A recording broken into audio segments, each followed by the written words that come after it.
partie, je l'ai intitulée « Le nouvel Adam, l'homme nouveau ». Le nouvel Adam, l'homme nouveau. Commençons par lire dans l'épître de Paul aux Romains au chapitre 1er. Romains 1. De Romains chapitre 1, verset 1er. Paul, serviteur de Jésus-Christ, appelé à être apôtre, mis à part pour annoncer l'évangile de Dieu, qui avait été promis auparavant de la part de Dieu par ses prophètes dans les Saintes Écritures, et qui concerne son Fils, né de la postérité de David selon la chair, et déclaré Fils de Dieu avec puissance, selon l'Esprit de sainteté, par sa résurrection d'entre les morts. Ensuite, nous pouvons lire, sans perdre la page des Romains, dans l'évangile de Luc au chapitre 1er et au verset 35. À titre de rappel, Luc 1, verset 35. L'ange lui répondit à Marie, « Le Saint-Esprit viendra sur toi, et la puissance du Très-Haut te couvrira de son ombre. C'est pourquoi le Saint-Enfant qui naîtra de toi sera appelé Fils de Dieu. » Si bien que Jésus est donc appelé Fils de Dieu lors de l'incarnation. On peut dire une première fois, il est appelé Fils de Dieu. Et nous venons de lire dans les Romains que après la résurrection, ou plutôt au moment de la résurrection, il est appelé, il est proclamé Fils de Dieu avec puissance, ou déclaré Fils de Dieu avec puissance, selon l'Esprit de sainteté, par sa résurrection d'entre les morts.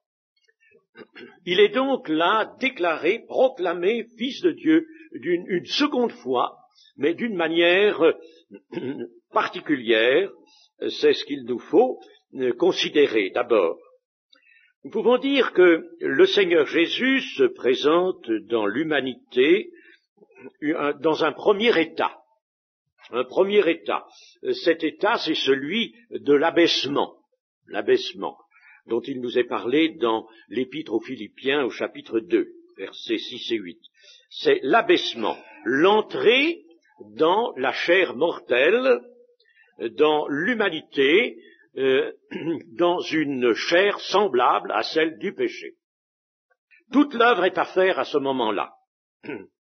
Et à la croix, le Seigneur pourra dire « tout est accompli ». Tout est accompli. Il n'y a plus rien à accomplir, il n'y aura plus qu'à faire valoir, à utiliser. Tout est accompli. Voilà le premier état. Le second état intervient à la résurrection, et là, comme nous l'avons lu, Jésus est établi Fils de Dieu avec puissance. Il cesse d'être le serviteur abaissé, et il devient le Seigneur à la gloire de Dieu le Père. Et je prends cette expression précisément dans les Philippiens chapitre 2, verset 9, chapitre 2 des Philippiens, verset 9, « C'est pourquoi aussi Dieu l'a souverainement élevé et lui a donné le nom qui est au-dessus de tout nom, afin qu'au nom de Jésus, tout genou fléchisse dans les cieux, sur la terre et sous la terre, et que toute langue confesse que Jésus-Christ est Seigneur à la gloire de Dieu le Père. » Voilà donc un second état qui intervient au moment de la résurrection. Le Seigneur est affranchi de la mort et il entre dans un mode d'existence qui est conforme à son essence. Il est déclaré Fils de Dieu avec puissance selon l'Esprit de sainteté. Je ne veux pas détailler davantage, il y a bien des choses à dire. L'esprit de sainteté, c'est l'Esprit Saint, mais qui apporte là disons, une circonstance particulière.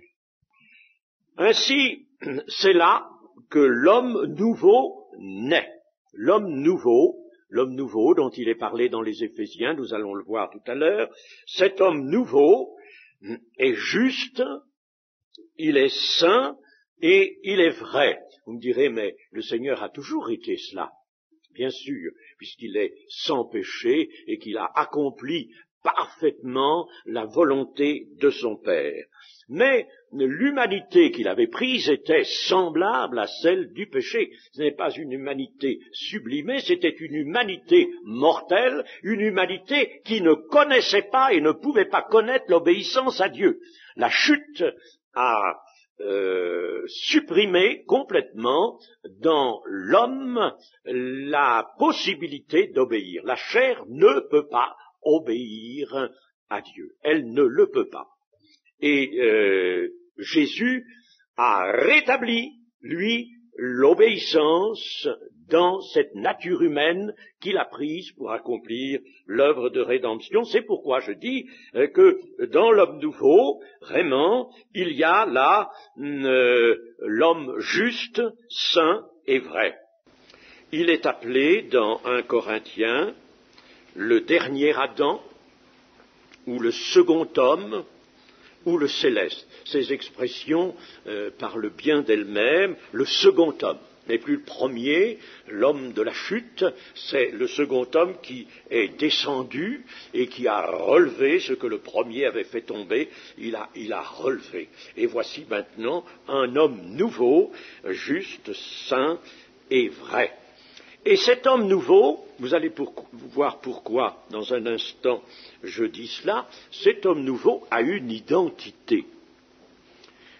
Il se nomme Jésus, Christ et Seigneur. Il est aussi un modèle, et j'en prends à témoin Romains 8, 29, qui dit qu'il est le premier-né entre plusieurs frères. Plusieurs, dans le grec, c'est une foule. Il est le premier-né, ressuscité, le premier-né entre plusieurs frères qui vont, eux, emprunter l'image, son image. Il est, en somme, l'archétype, l'image définitive à laquelle les appelés, ceux qui sont appelés, seront semblables. Toujours dans Romains 8, 29. Rien ne nous empêcherait de le relire. 8, 29. Car ceux qu'il a connus d'avance, il les a aussi prédestinés à être semblables à l'image de son Fils, afin que son Fils fût le premier-né entre plusieurs frères. Il est le premier-né, c'est-à-dire il est le type de tous ceux qui vont venir après lui et qui emprunteront son image.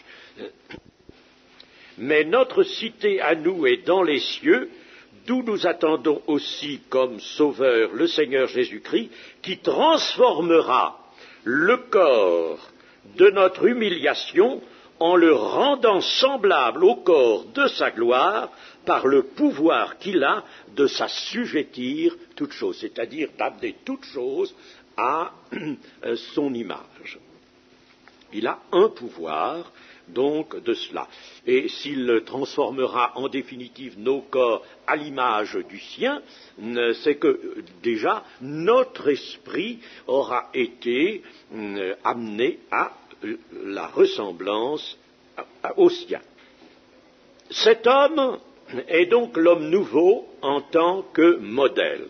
Et c'est surtout l'épître de Paul aux Éphésiens, chapitre 4, et qui nous parle de cela.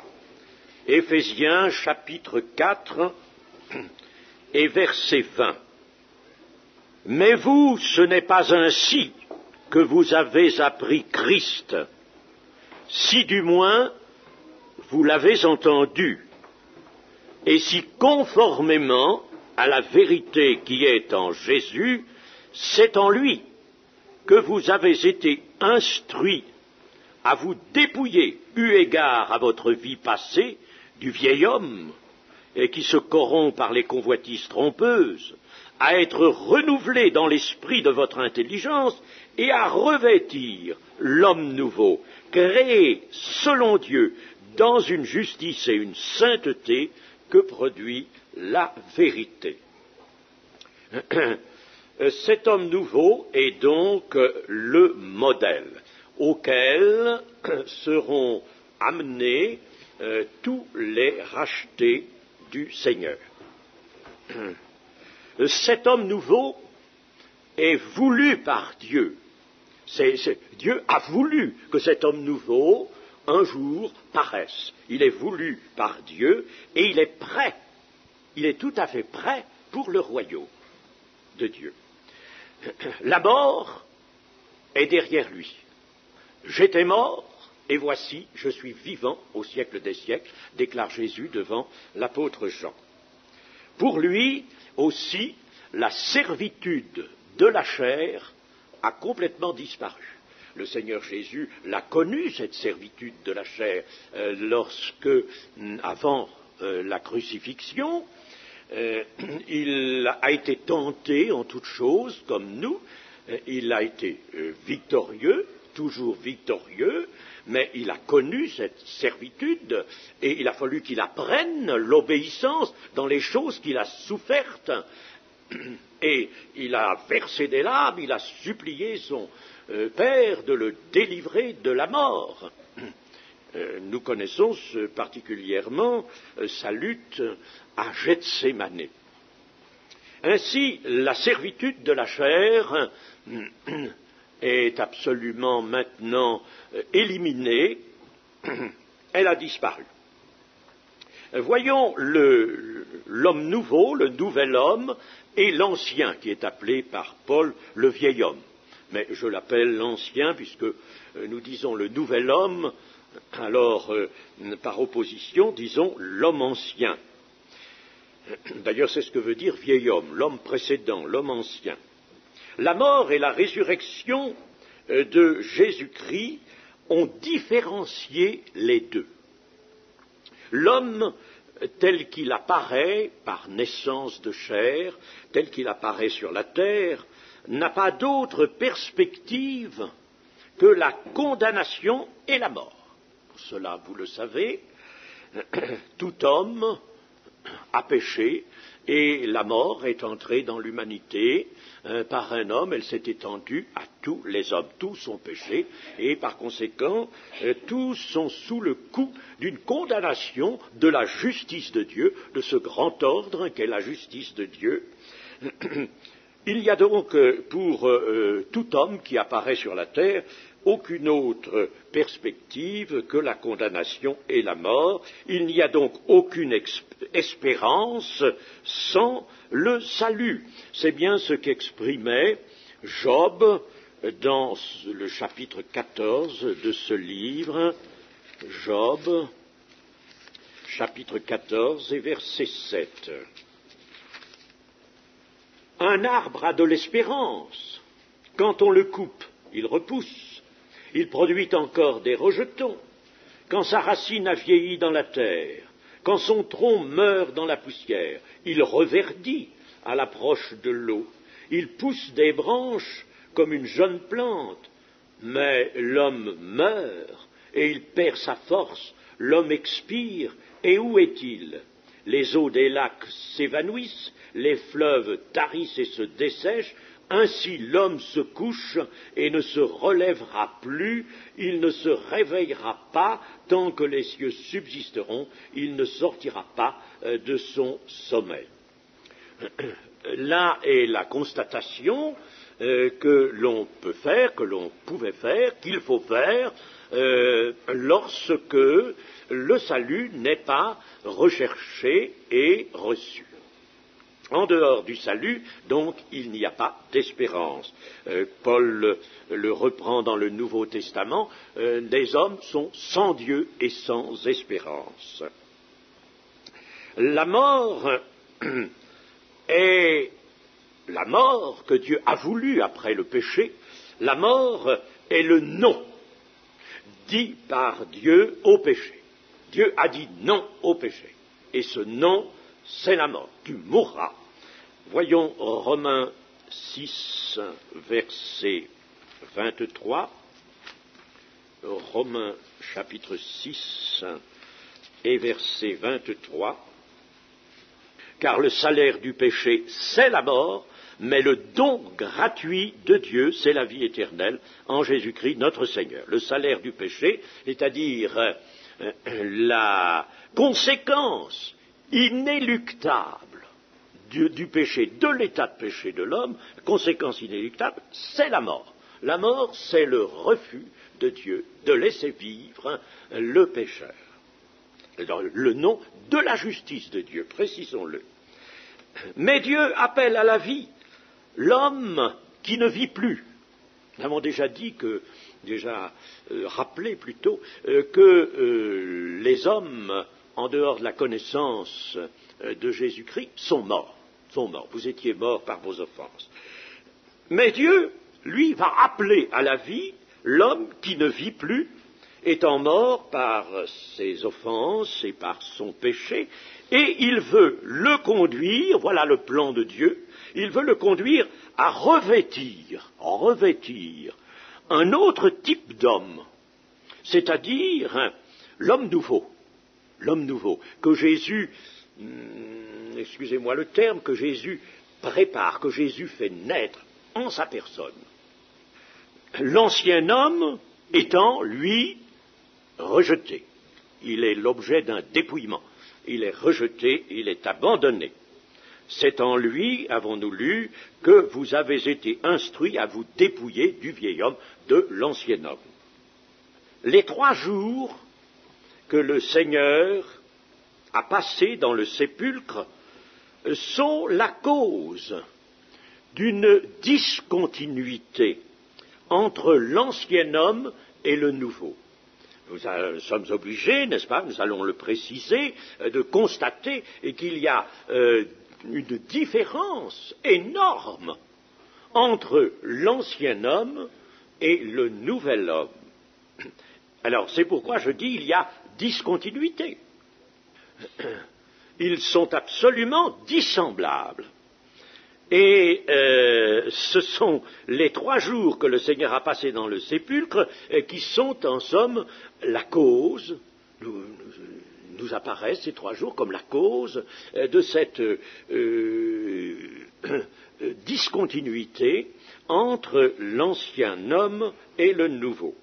Jésus était venu dans le monde porteur d'une chair semblable à celle du péché, il faut le rappeler constamment, ne pas oublier cela.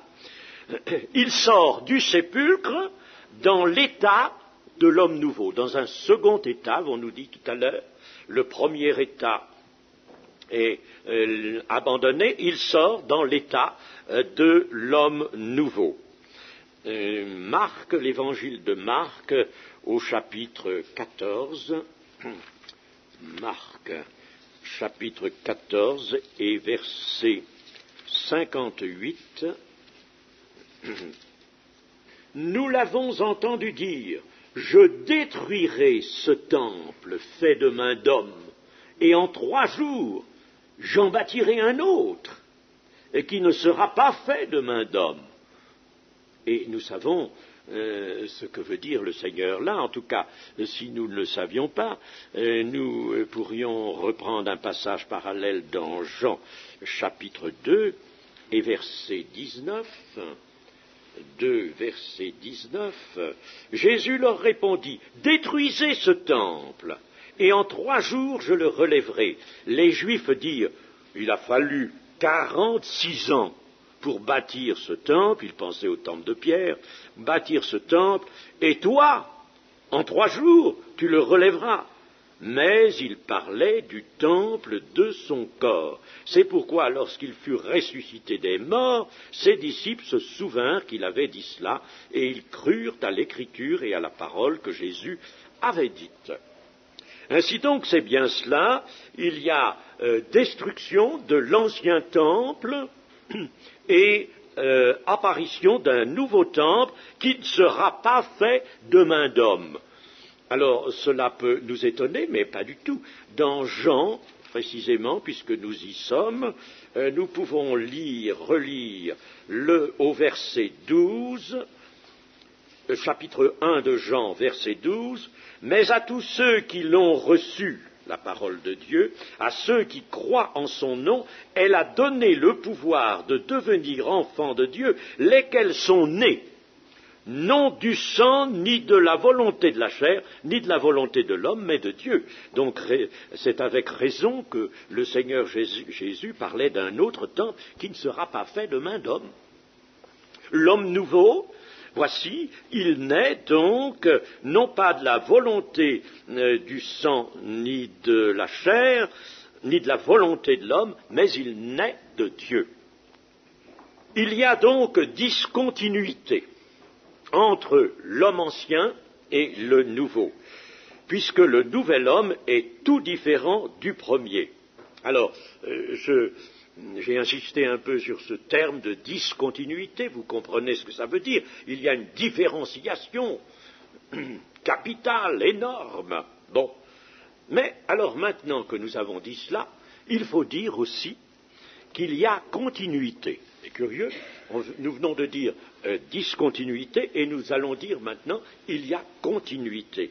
Il y a continuité aussi, c'est un paradoxe, mais vous savez que nous en avons plus d'un dans la parole de Dieu. Et la parole de Dieu utilise et nous apporte forcément des situations paradoxales, mais à nous de bien comprendre. Il y a donc aussi continuité, puisque l'homme qui sort du sépulcre est celui qui y est descendu, et pas un autre. C'est le même.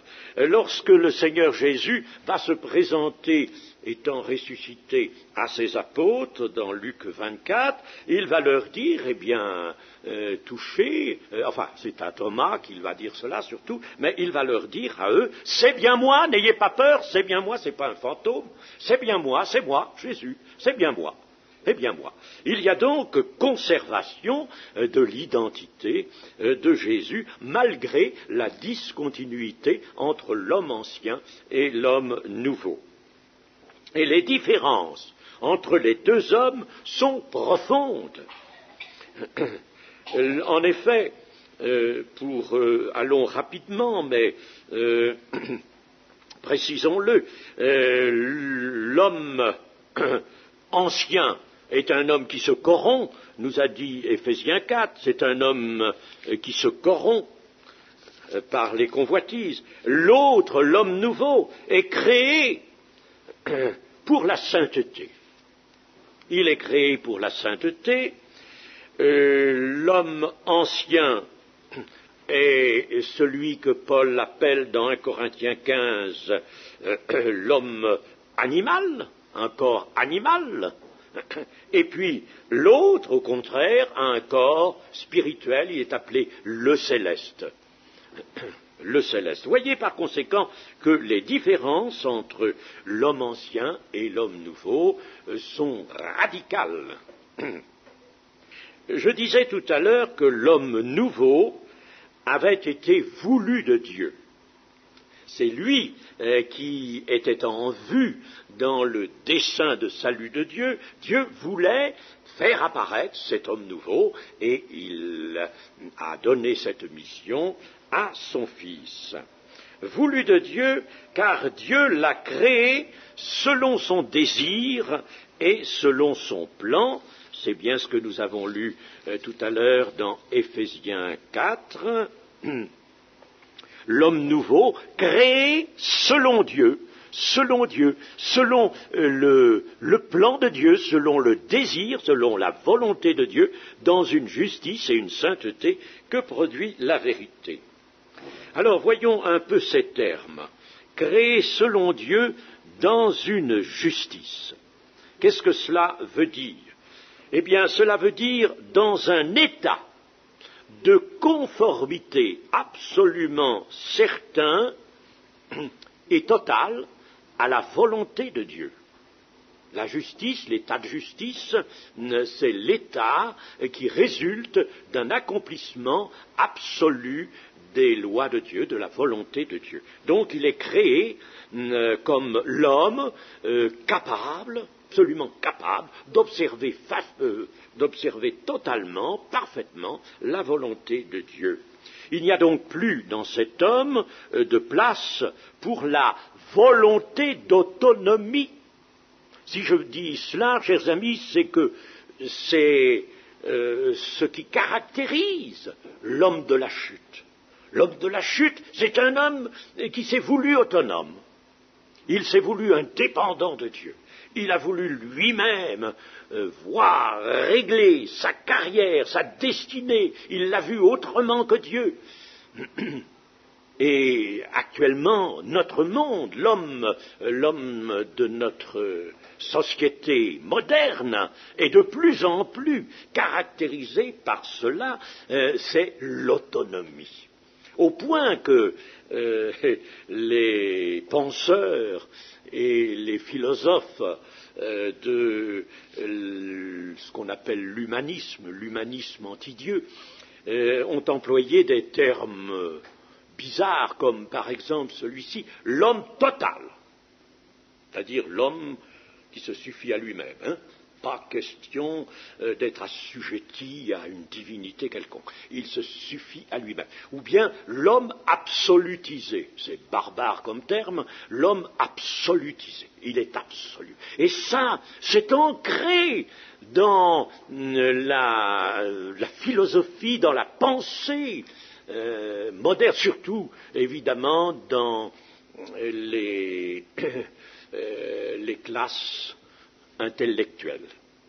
Donc, il n'y a plus de place dans l'homme nouveau pour la volonté d'autonomie, pour une propre justice. Il n'y a plus de place. Et la fidélité est parfaite. Voilà ce que veut dire que l'homme nouveau est créé dans une justice. Mais il est créé aussi dans une sainteté.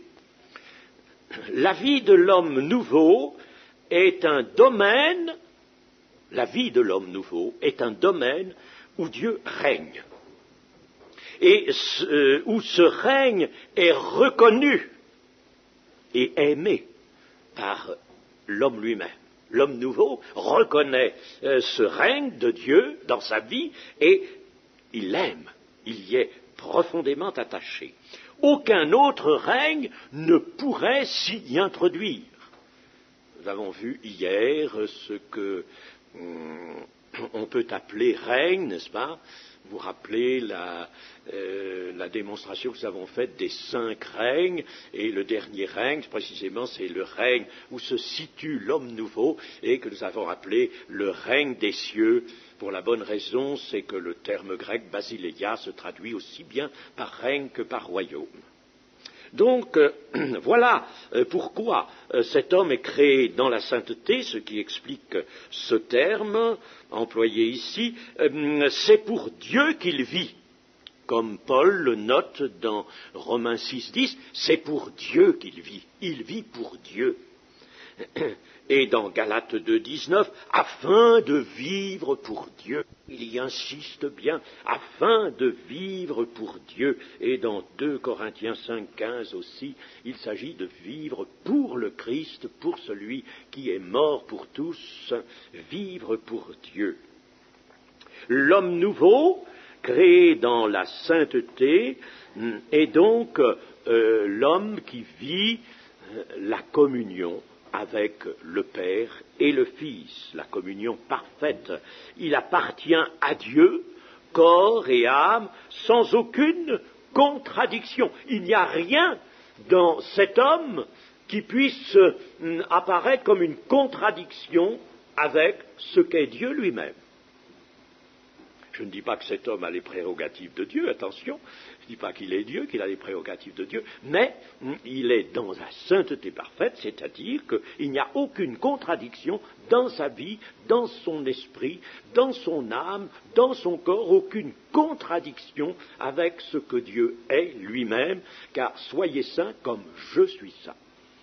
Par conséquent, il est créé dans une sainteté, la sainteté même de Dieu. Tout en lui, dans cet homme nouveau, glorifie Dieu en reflétant la gloire de Dieu. Eh bien, chers amis, cet homme nouveau, l'Écriture nous demande de le revêtir. Et quand le Seigneur Jésus nous dit « Cherchez premièrement le royaume et la justice de Dieu », il veut nous dire aussi, bien sûr, cherchez vraiment à avoir, à porter l'image de cet homme nouveau. Cet homme nouveau, c'est ce que Dieu veut que vous soyez, pas demain, pas dans l'éternité seulement, mais dès maintenant, le plus tôt possible, soyez cet homme nouveau.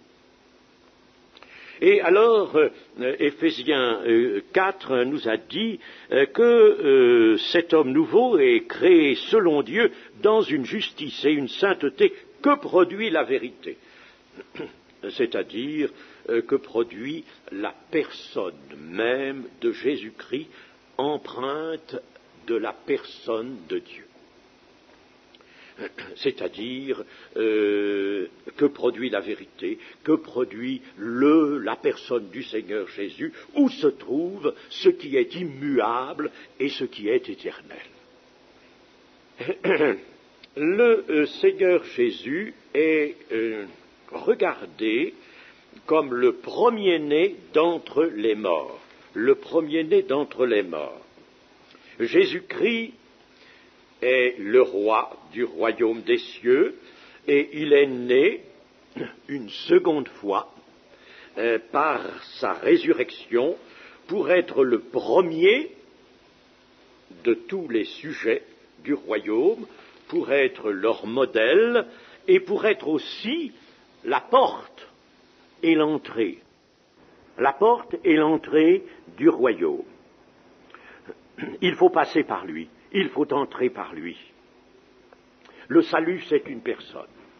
Voilà, le salut, c'est une personne. Le salut, ce n'est pas une doctrine, même s'il y a une saine doctrine de Christ et que cette doctrine, elle nous importe au premier chef, mais il ne s'agit pas de cela. Moi, j'ai connu des hommes, enfin, tout le monde peut avoir fait la même expérience, des hommes qui avaient une connaissance de la doctrine excellente, de la Bible en général, connaissance excellente.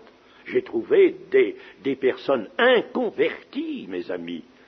J'ai un jour assisté plus d'un jour, pendant un temps, assisté à des conférences d'un agrégé de lettres qui s'était spécialisé dans l'étude l'étude historique des idées. L'étude des idées, l'étude historique, il voyait comment les idées avaient évolué au cours des siècles. Et il passait forcément à l'époque du Nouveau Testament. Et j'ai été assez étonné de l'entendre donner des analyses, mais exactes, magnifiquement exactes, de Paul, des épîtres de Paul. Je sais vraiment, mais il a étudié les Écritures et comment parvient-il, lui, qui manifestement n'était pas converti parce qu'il le disait assez, comment peut-il vraiment donner une analyse aussi juste de certains passages, certains enseignements des Épîtres de Paul ? Eh bien, donc, il avait acquis une certaine connaissance de l'Écriture. Ça montrait d'ailleurs que l'Écriture, même pour un profane, veut dire quelqu'un qui n'est pas entré dans la voie du salut, l'Écriture a un sens bien déterminé. Si on veut trouver ce sens, on le trouve. Et il pouvait faire une analyse très exacte de certains passages des Épîtres de Paul. Et pourtant, il n'avait rien dans le cœur. absolument rien. Et pour lui, Jésus était un personnage historique comme d'autres, mais enfin, il ne lui accordait absolument pas sa qualité de fils de Dieu. Alors, donc, le salut, ce n'est pas d'accepter, d'admettre, d'être d'accord sur une doctrine, fût-elle cette doctrine tout à fait exacte. Le salut, c'est une personne. Tant que nous ne sommes pas entrés par la porte, nous ne pouvons pas être sauvés. C'est donc un lien absolument personnel, intime et vivant avec le Seigneur Jésus-Christ. C'est cela qui nous sauve. C'est pourquoi il dit « Je suis la porte ». C'est moi l'entrée, c'est moi le chemin. Il faut emprunter un chemin, il faut passer par une porte. Il est un esprit vivifiant, nous dit aussi 1 Corinthiens, chapitre 15.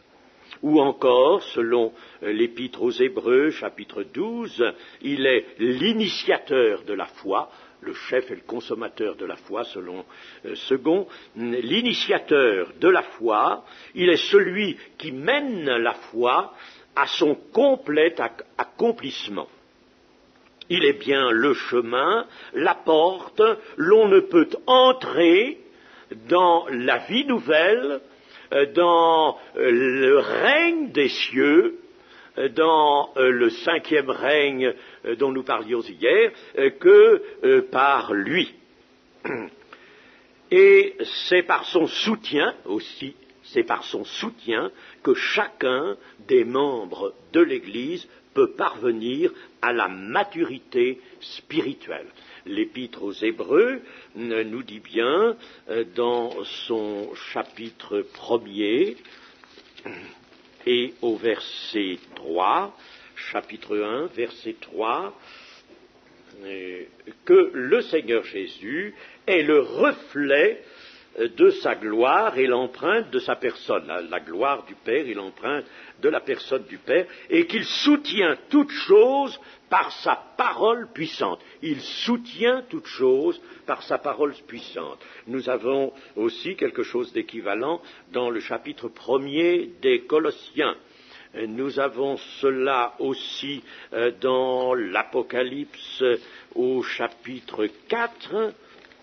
Au chapitre 4 de l'Apocalypse, et cela est proclamé dans le ciel, verset 11, « Tu es digne, notre Seigneur et notre Dieu, de recevoir la gloire et l'honneur et la puissance, car tu as créé toutes choses.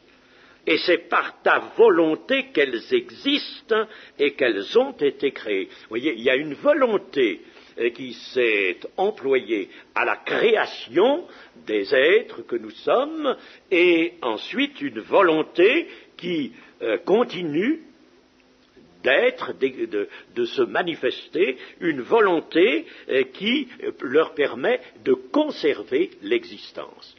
Donc nous sommes soutenus par chacun des rachetés, soutenus pour parvenir à la maturité spirituelle, ainsi que Paul nous l'expose également dans le chapitre 4 de son épître aux Éphésiens.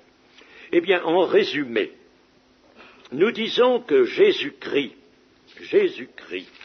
que nous avons regardé comme le nouvel Adam, et comme l'homme nouveau. Je pense que c'est très éloquent, ça, le nouvel Adam.